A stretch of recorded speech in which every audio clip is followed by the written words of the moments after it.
Hello everyone, Dilpreet Singh this side from Team 4 and other members of my team are Nasana, Prachin and Alan. So this is the video 1 and we will be giving the general description of Malaysia, India, Thailand and Vietnam.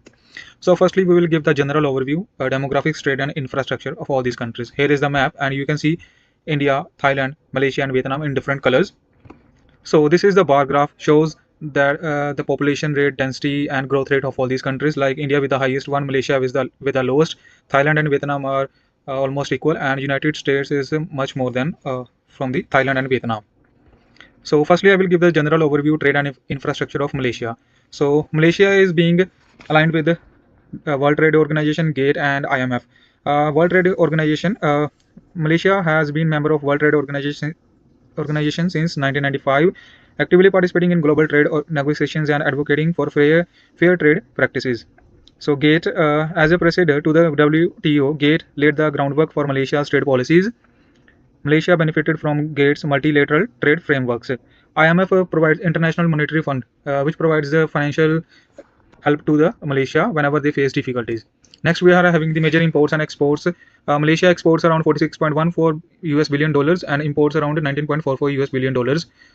Red color is for the imports and blue is for the exports. Major ones are computer, electronic products, chemicals, miscellaneous manufactures, machinery, waste, and scrap. So there are some international airports and domestic ones, so that the country can easily supply the goods to other countries and take whatever they want, and also for the betterment of the public so that they can travel easily. Seaports are there as mentioned in the slide. These are for the transportation of goods, crude oils and other materials. Roadways are there, like they are having the expressways, highways, so that the major cities can connect to the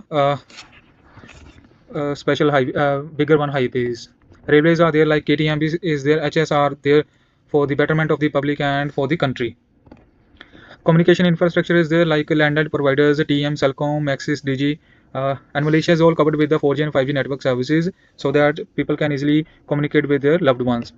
If I talk about the other agencies, like advertising agencies, marketing research services are there, global networks and local firms. They are having the digital print and broadcasting system. They are having the modern shopping malls, hypermarkets, so that the public can easily buy their daily products, and the retail chains and franchises are well represented. 88% of the population is being using the internet, and 70% they are doing online shopping. The Malaysia is being ranked at the third place in spending time online. Next, we are having the Vietnam. So there is a general overview, trade and infrastructure of Vietnam. So Vietnam is being aligned with the WTO, APEC, AFTA, and ASEAN. WTO, Vietnam joined the WTO in 2007, gaining access to global markets and committing to reduce trade barriers. APEC means Asia's Pacific Economic Cooperation, promotes free trade and economic cooperation in the Asia-Pacific region. Vietnam has been a member since 1998, whereas AFTA, which means Asian Free Trade Area, and ASEAN, which is Association of Southeast Asia Nation, which promotes political and economic stability among its 10 member countries. Next, we are having the important imports and exports between Vietnam and US. Vietnam imports around 18.2 US billion dollars and exports around 44.2 billion US dollars. Major ones are computer, electronic products, agriculture products, chemicals, leather, allied products, and many more.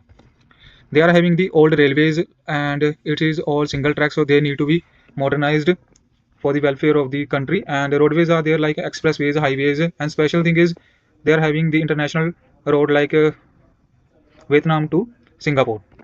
Next, they are having the international airport, domestic airports for the betterment of the public, so they can easily travel. Seaports are there, as mentioned in the slide, for the transportation of goods and crude oils. Other agencies like WPP Limited, Omnicon Group, Publicis Group, IPG is there. Infosys, Mekong Research, Econ Services is there, and they are having the retail outlets, mega markets for the public, so that they can easily buy the products. Vietnam internet infrastructure is expanding day by day, so that the people can easily communicate with their family members. Next, they are having the Hanoi Telecom Corporation with Vital, EVM Telecom, and VNPT services all over the Vietnam. Let's look at Thailand's general overview, trade and infrastructures. Looking at Thailand's trade overview. Thailand's trade policies are shaped by international organizations like WTO, IMF, and World Bank, which advocates for fair trade and economic stability. For U.S. business, engaging with these framework foster a more predictable business environment of allowing them to utilize stable trade norms and understanding local economic policies. Looking at the trade statistics in 2022, Thailand exported around 39 billion worth of goods to US while importing approximately 13 billion, with key export sectors being electronic and automobile and machineries and chemical for import. This trade imbalance highlights strong demand in US for Thai-made products, particularly in electronic and automobile, offering opportunities for partnership or sourcing.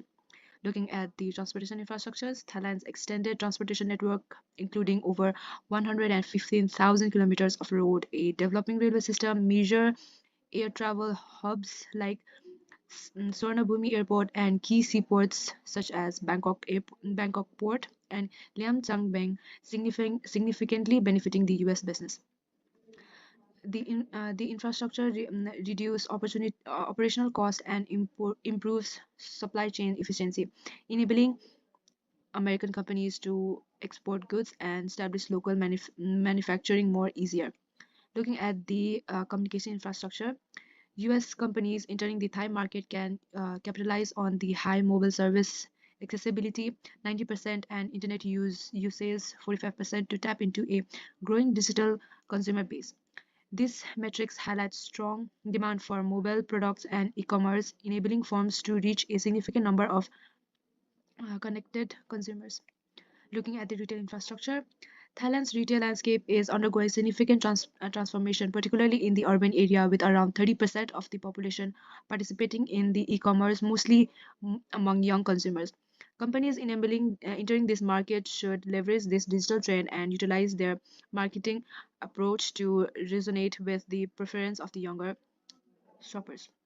Let's look at Thailand, India's general overview. Looking at the trade overview, India's commitment to international trade highlighted by its shift from GATT to WTO, creating a favorable market for US companies. Looking at the trade statistics in 2022, India exported 83.3 billion to US, mainly computer, electronic, and chemicals, while importing 40.1 billion, primarily in chemical and oil and gas. This vital trade relation provides significant opportunities for US firms, particularly in the technology and electronic sectors. Looking at the transportation infrastructures, US company entering the Indian market can benefit from country's extensive transportation infrastructures, which includes the world's second largest road network and well-developed railway system and 32 international airports. While these airports faces capacity challenges, they include high demand for air cargo services. Additionally, with 12 major seaports handling 70% of maritime trade, there are opportunities for US firm in shipping and logistics. Mhm. Looking at the communication infrastructure, India's telecommunication sector with 1.2 billion subscribers and nationwide 5G coverage offering US companies robust opportunities for improved operation and consumer engagement. The high-speed internet supports LOT, cloud services, and real-time analysis with the large subscriber base provides significant potential for digital services and e-commerce. Looking at the retail infrastructure, India's marketing landscape offers significant opportunities for US firms, especially in the growing retail sectors with 759 billion internet users. E-commerce is extended to expected to be double by 2005, making India a top destination for global cross-border expansion. This this environment allows US companies to leverage digital market strategies to reach a broad audience without heavy investment in physical retail. Looking at the SWOT analysis, according to the SWOT analysis, US company entering Asia market faces diverse opportunity and challenges. India offers a potential in technology and manufacturing, boosted by strong bilateral relations and tech-savvy workforce, despite high tariffs and infrastructural gap. Malaysia is emerging as a logistic and renewable energy hub focusing on sustainability. While Thailand presents manufacturing growth driven by foreign investment, Vietnam shows promise in infrastructure and manufacturing but faces supply chain and geopolitical challenges. To succeed, U.S. firms should US to succeed, U.S. firms should prioritize technology and manufacturing in India, consider Malaysia for logistics and renewable energy, and explore opportunities in Thailand. These are our references. Thank you.